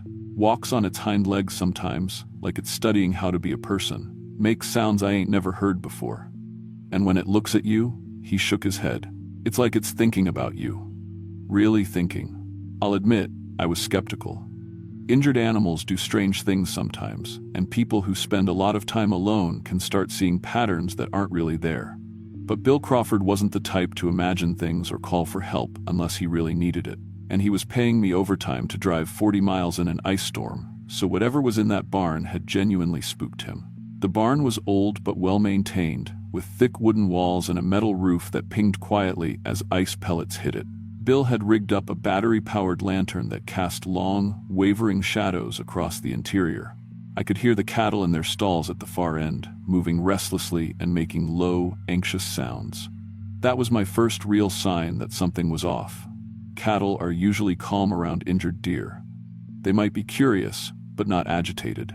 "It's in the end stall," Bill said quietly, pointing toward a large pen he used for quarantining sick animals. "I managed to get it in there this morning, but it didn't fight me like an injured deer should have. Just watched me. Like it was letting me corral it." As we approached the stall, I could see a shape moving in the shadows. At first glance, it looked like a normal white-tailed deer. Brown coat, white patches, about the right size for an adult doe. But something about its proportions was wrong. The legs seemed slightly too long, the neck held at an angle that didn't quite match normal deer anatomy. When it heard us coming, it turned to face us, and that's when I knew Bill wasn't imagining things. The eyes were wrong. Deer have eyes on the sides of their heads, giving them nearly 360-degree vision to watch for predators. This thing's eyes were forward-facing, like a predator's, like a human's. And when it looked at me, there was an intelligence there that made my skin crawl. But what really got my attention was what happened next. The not deer, because that's the only way I can describe it, stood up on its hind legs. Not briefly, like deer sometimes do when they're reaching for food. It stood upright for almost a full minute, studying me with those wrong eyes, its front hooves hanging at its sides like arms. "Jesus," I whispered, and the thing tilted its head at the sound of my voice, like it was analyzing my tone. "That's what I've been trying to tell you," Bill said. "It's been doing that all day. Standing up, watching the house, making sounds like it's trying to talk." As if on cue, the creature opened its mouth and made a sound that was almost like a deer's call, but wrong. Too deliberate, too much like it was trying to form words. And then, clear as day, it said, "Help, help me." The voice was wrong too. It sounded like someone trying to speak while breathing helium, high and strained, like vocal cords that weren't designed for human speech. But the words were unmistakable. Bill and I looked at each other, both of us frozen. In all my years working with animals, I'd never heard anything like that. Parrots can mimic human speech, and some other birds can learn a few words. But mammals? Deer? It was impossible. "How long has it been doing that?" I asked, my voice barely above a whisper. Started around noon, Bill replied. First it was just sounds, like it was testing its voice. Then it started with single words. Help was the first one that came out clear. I forced myself to approach the stall, veterinary training taking over despite the wrongness of the situation. If this was some kind of neurological condition, some strange injury affecting the animal's brain, I needed to examine it properly. But as I got closer, every instinct I had was screaming at me to get away. The knot deer watched me approach with obvious interest, making soft sounds that were almost like purring. When I was about 3 feet from the stall door, it spoke again. Help me, I hurt, fix me. The voice was clearer this time, more confident, like it was learning. I opened my veterinary bag with shaking hands, pulling out a stethoscope and flashlight. Okay, I said, more to myself than to the creature. Let's see what we're dealing with. The knot deer allowed me into the stall without any of the panic or aggression I would have expected from an injured wild animal. If anything, it seemed eager for the attention, moving closer to me and standing perfectly still as I began my examination. Its heartbeat was the first thing I noticed was wrong. Too slow for a deer, too steady. Deer are nervous animals with rapid heart rates, especially when stressed. This thing's heart was beating at maybe 60 beats per minute, calm and controlled like a sleeping human. Its breathing was wrong too. Deer pant when they're frightened or injured, quick and shallow. This creature was taking slow, deep breaths, like it was deliberately controlling its respiratory rate. But the most disturbing part was how it reacted to my examination. Most wild animals, even tame ones, will show some stress response to being handled by humans. This thing seemed to enjoy it. It leaned into my touch, made soft, pleased sounds, and most unnervingly, it watched everything I did with obvious interest. When I checked its legs for the injury Bill had mentioned, I found no wounds, no swelling, no signs of trauma. But the creature moved with a deliberate limp, favoring its right front leg in an exaggerated way that looked almost performed. Where does it hurt? I asked, not really expecting an answer. The knot deer looked at me for a long moment, then lifted its right front hoof and pointed to its shoulder, then its hip, then its neck. 3 different locations, indicated with the kind of precise communication I'd only seen in trained animals or very intelligent primates. You understand me, I said, and it was a statement, not a question. The creature nodded, actually nodded like a person would. That's when I realized what was happening. This thing wasn't an injured deer at all. It was something else, something that had taken the shape of a deer and was using the scenario of being injured to study human behavior. To learn about us. What you do? It asked, the words coming out more smoothly now. Why you help? I backed away from the stall, my mind racing. Whatever this thing was, it was intelligent enough to understand complex concepts and learn human language in real time. It was studying veterinary procedures, learning about human caregiving instincts, figuring out how we respond to animals in distress. Bill, I called, my voice tight with control. We need to talk. Outside.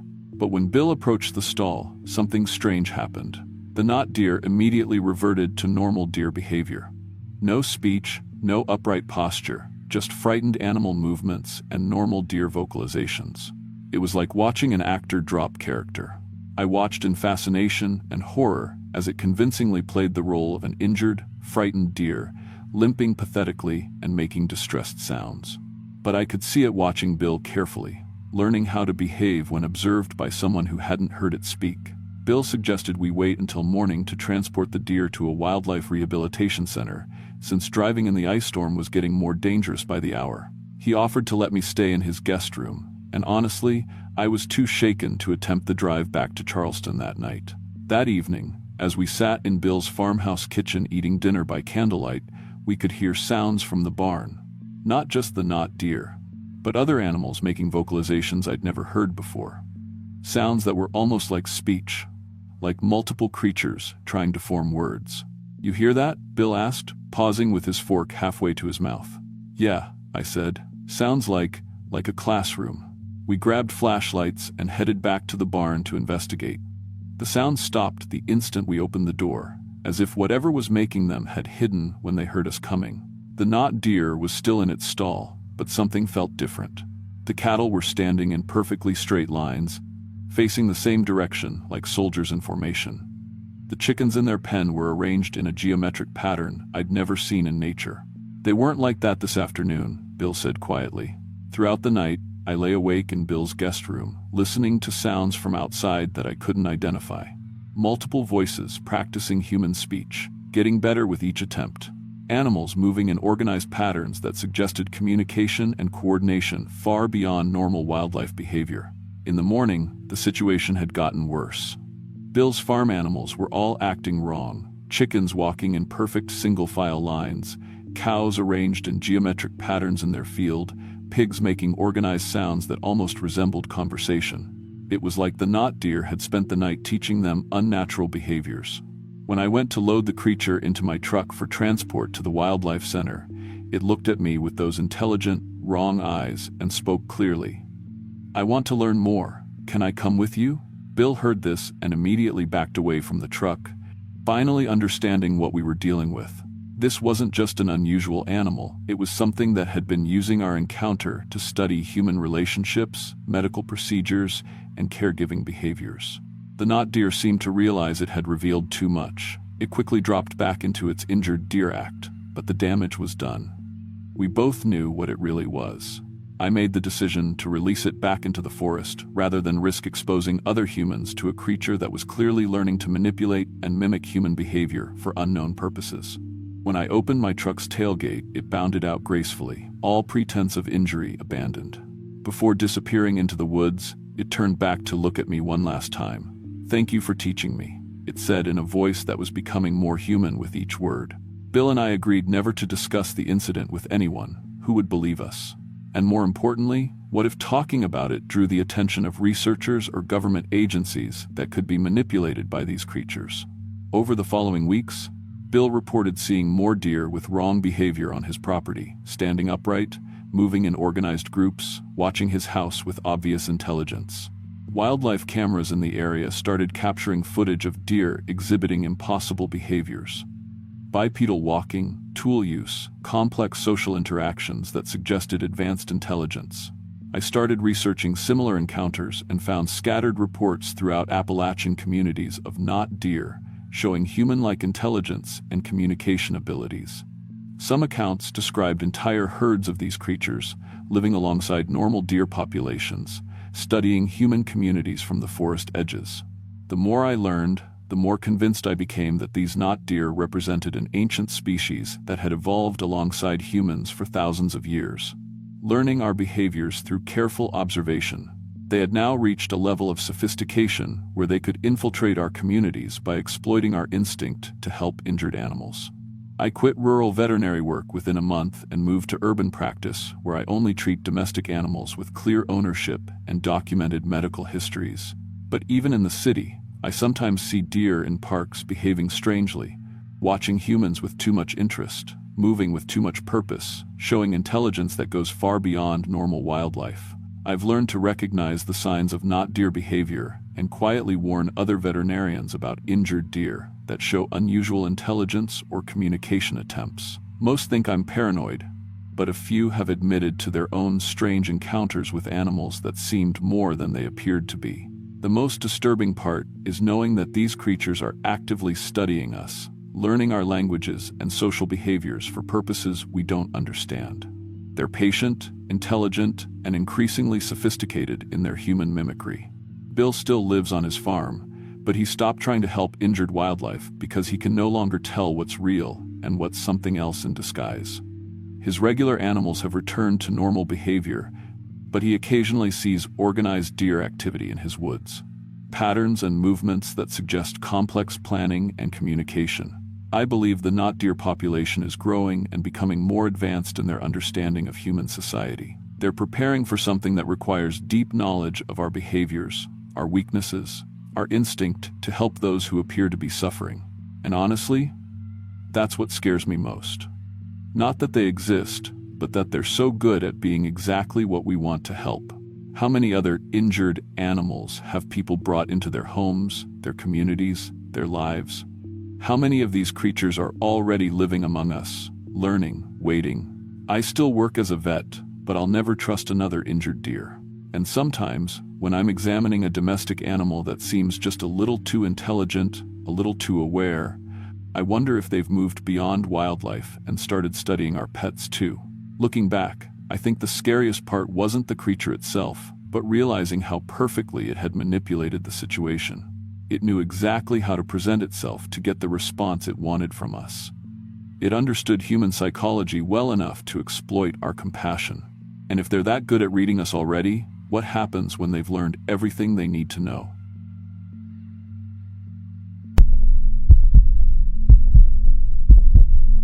I'm 28 years old and work as a freelance wildlife photographer, mostly doing magazine assignments for nature publications.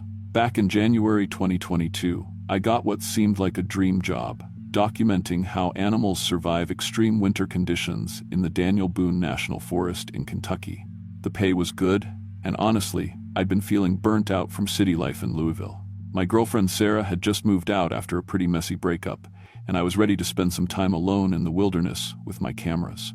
The magazine wanted authentic shots of winter wildlife behavior, 1TP, how deer find food under snow cover, fox hunting patterns in frozen conditions, that sort of thing. They specifically wanted me to camp out there for a week in mid-January, when the cold would be at its worst.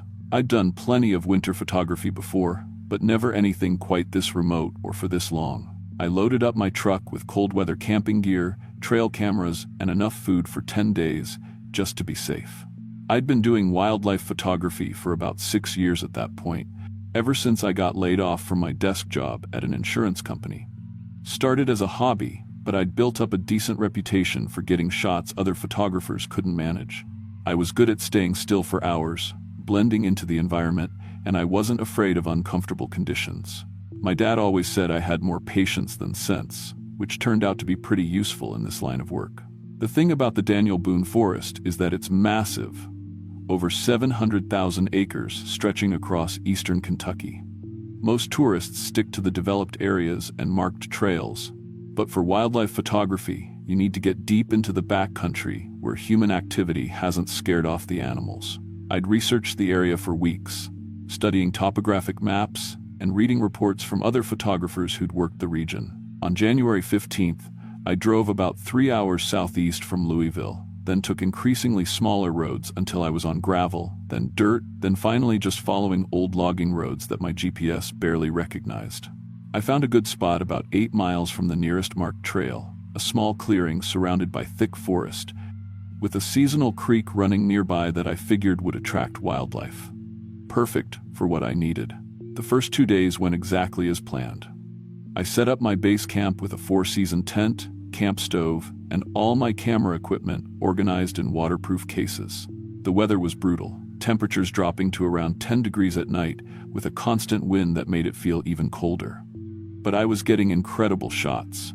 White-tailed deer were struggling to find food under the snow cover, which made for compelling photography as they used their hooves to dig down to buried vegetation. I positioned several trail cameras around the area, focusing on game paths and water sources. These motion-activated cameras were expensive professional models that could capture high-definition video, even in complete darkness. By the second day, I was reviewing hours of footage showing foxes hunting mice under the snow, raccoons breaking ice to reach creek water, and even a black bear that wandered through one night looking for any available food source. My routine was pretty simple. Wake up before dawn, check the trail cameras, spend the day moving around the area taking photographs, then return to camp by evening to review footage and plan the next day's shots. I'd done enough winter camping to know how to stay warm and comfortable, and I was actually enjoying the solitude. No cell phone coverage, no internet, just me and the forest and the work I loved. The magazine was going to be thrilled with what I was capturing. This was exactly the kind of authentic wilderness documentation they wanted. Real animals struggling with real environmental challenges, not some staged shots from a wildlife preserve. I remember thinking on that second night that this might be the assignment that really established my reputation in wildlife photography. Looking back now, I think that sense of confidence and satisfaction might have made me less alert to signs that something was off about the place. On the third night, around 2 a.m., my trail cameras started going crazy. I had motion alerts set up to wake me when something triggered the sensors, and suddenly my phone was buzzing constantly with notifications. At first, I figured it might be that black bear coming back through, or maybe a pack of coyotes. Winter can make animals more active at night when they're desperate for food. But when I checked the footage the next morning, what I found didn't make sense. The cameras had captured dozens of activations throughout the night, but the images were just blurred shapes moving too fast for the camera to focus properly. Not the usual clear shots I'd been getting of identifiable animals. The shapes were pale, almost grayish-white, and they moved in ways that seemed wrong. Too large to be foxes, but the movement patterns didn't match deer or bears either. Whatever was triggering, the cameras seemed to be moving in deliberate patterns around my campsite, like it was studying the area rather than just passing through. What really bothered me was something I only noticed after reviewing the footage several times. During these camera activations, there was complete silence. In normal wildlife footage, you can hear environmental sounds in the background. Wind in the trees, small animals moving through brush, the creek flowing nearby. But in these clips, with the pale shapes, there was nothing. Just dead silence, like the entire forest was holding its breath. The next morning, I found tracks around my campsite that made my skin crawl. They were almost human-looking, but wrong in specific ways. The basic shape was like a footprint, but there were only 4 toes instead of 5, and where you'd expect to see regular toe marks, these had what looked like claw marks extending outward. The prints were maybe 9 inches long, larger than any human foot I'd seen. But what really disturbed me was the pattern they made. The tracks formed a perfect circle around my tent, maybe 10 feet out in every direction. Whatever had made them had been walking around my campsite all night while I slept, maintaining that exact distance like it was following some kind of boundary. I'm a logical person by nature. You have to be in wildlife photography, because you're constantly trying to understand animal behavior through observation and evidence.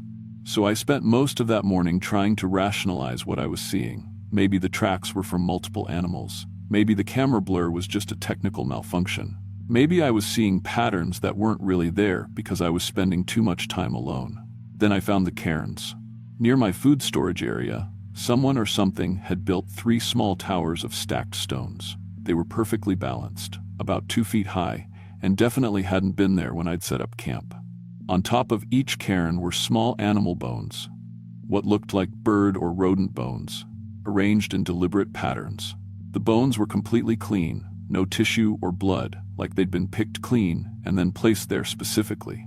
The weird thing was that despite the freezing temperatures, the bones were warm to the touch. I set up additional trail cameras that day, focusing them on the immediate campsite area instead of game trails. Whatever was happening here, I wanted to document it properly. Part of me was thinking this might be some kind of elaborate prank, maybe other campers or local kids trying to mess with the outsider.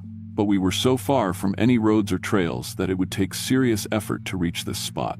That evening, just before sunset, I discovered that red cloth strips had been tied to tree branches in a wide circle around my camp. The fabric looked old and weathered, but the knots were fresh. Someone had been here during the day while I was out photographing, and they'd marked out a clear boundary about 50 feet from my tent in every direction. I started thinking about getting out of there. The magazine assignment was going well, and I had plenty of good footage already. But something stubborn in me, maybe professional pride, made me want to stay and figure out what was really happening. I'd invested too much time and effort to pack up and leave just because some local weirdos were trying to scare me off. As darkness settled in, I heard breathing. It wasn't like any animal breathing I'd ever encountered in the wild. It was slow, deliberate, and somehow too controlled, like something large was trying to stay quiet while watching me. The sound seemed to move around my campsite, coming from different directions, but always staying beyond the range of my flashlight. My trail cameras were triggering constantly again, but when I checked the live feeds on my camera's display screen, I could see the pale shapes more clearly now. They moved with an intelligence that was definitely not animal behavior.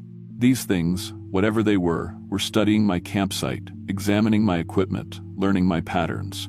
Around midnight, I heard my own name being called from the forest. Michael. Michael. But the voice was wrong. The syllables were stretched out too long, like something was trying to imitate human speech but didn't quite understand how it worked. And it was coming from multiple directions, like there were several of these things positioned around my camp, all practicing my name. Each time they said it, the pronunciation got a little better, more human-sounding, like they were learning. I stayed inside my tent, but I could hear footsteps circling around me in that same pattern as the tracks I'd found earlier. Through the tent fabric, I could see a pale shape moving around the perimeter, tall and thin, moving in jerky motions like its joints bent in ways that weren't quite right. The shape would stop periodically and seem to study my tent, tilting its head at angles that would be impossible for human anatomy. Sometimes it would crouch down and appear to be examining the ground, maybe studying my footprints or equipment. Around 3 a.m., something pressed against my tent from outside. I could see the outline of a hand through the fabric, but it was wrong. Too long, with only 4 fingers, and what felt like claws instead of fingernails. The pressure was gentle, almost curious, like it was trying to understand what the tent was made of. There was a smell that came with it, metallic and sharp, like battery acid mixed with something rotting. It made my eyes water and my throat burn. The breathing sounds continued all night, sometimes very close to the tent, sometimes from different directions around the campsite. Multiple entities, taking turns observing me, learning about human behavior through direct study. When morning finally came, I found handprints on trees around my camp, pale gray residue pressed into the bark, showing that same 4-fingered pattern with claw marks. Some of the prints were 12 feet off the ground. I spent most of that day reviewing trail camera footage, and what I saw made me realize I was in serious danger. The entities were clearly visible now, tall and emaciated with grayish skin that looked stretched too tight over elongated bones. They moved with predatory intelligence, examining my equipment, copying my movements, trying to understand human technology. They'd been watching me since I arrived, learning my routines, studying how humans behave when they think they're alone. The stone cairns and red cloth markers weren't random, they were territorial boundary markings, showing that I was in their claimed area and under observation. I started packing immediately. As I loaded my gear into the truck, the entities became more aggressive. I could see them moving closer to the campsite, emerging from the tree line in broad daylight. There were at least 5 of them, all with the same stretched gray skin and wrong proportions. They made sounds like frustrated clicking, like they were communicating with each other about my departure. More handprints appeared on my truck while I packed, dozens of them covering every surface, all with that 4-fingered pattern and gray residue that seemed to glow faintly in the daylight. When I tried to start the truck, the engine wouldn't turn over.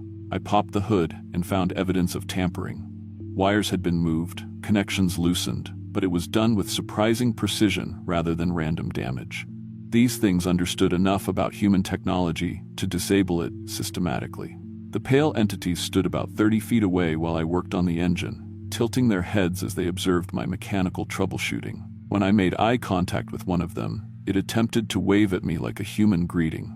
But the gesture was completely wrong. Too many joints in the arm, hand moving in directions that defied normal anatomy. I managed to get the engine started and drove away immediately. In my rearview mirror, I could see them following the truck at the edge of my headlight range.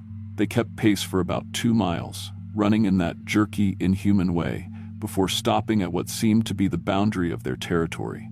When I finally reached cell phone coverage, I called the Forest Service to report unusual wildlife behavior, but I couldn't begin to explain what I'd actually encountered. How do you tell a government official that you've discovered some kind of species that studies human behavior and mimics our technology? The magazine was thrilled with my wildlife photos, and the article they published won several awards for nature photography. But I never mentioned the trail camera footage of the pale entities studying my campsite.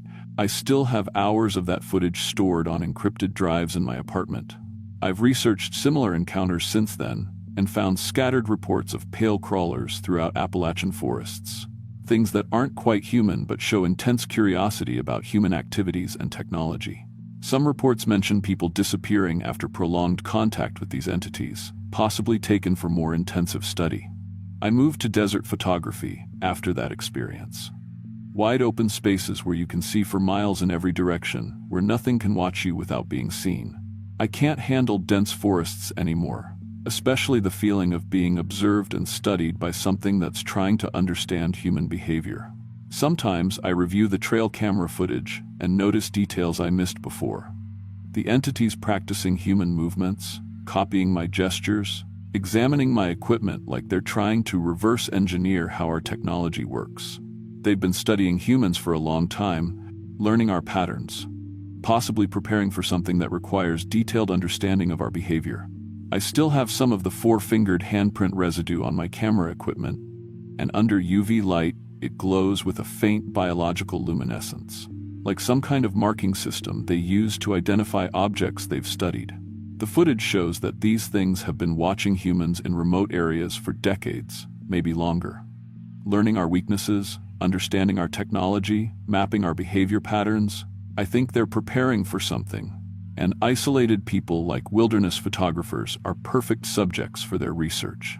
I've never returned to that area of the Daniel Boone Forest, and I warn other wildlife photographers to avoid camping alone in remote Appalachian locations. Not because these entities are immediately dangerous, they seem more interested in study than harm, but because I think they're getting smarter, learning faster, understanding human technology better with each person they observe. The worst part is knowing that those pale crawlers are still out there, still learning about us, still marking territory and studying anyone who ventures too deep into their research areas. And every person who encounters them and survives just provides them with more data about human behavior and capabilities. I sleep better now in the desert, under open skies where nothing can watch me without being seen. But sometimes, when the wind picks up at night, I still listen for the sound of something breathing just beyond the edge of my campfire light.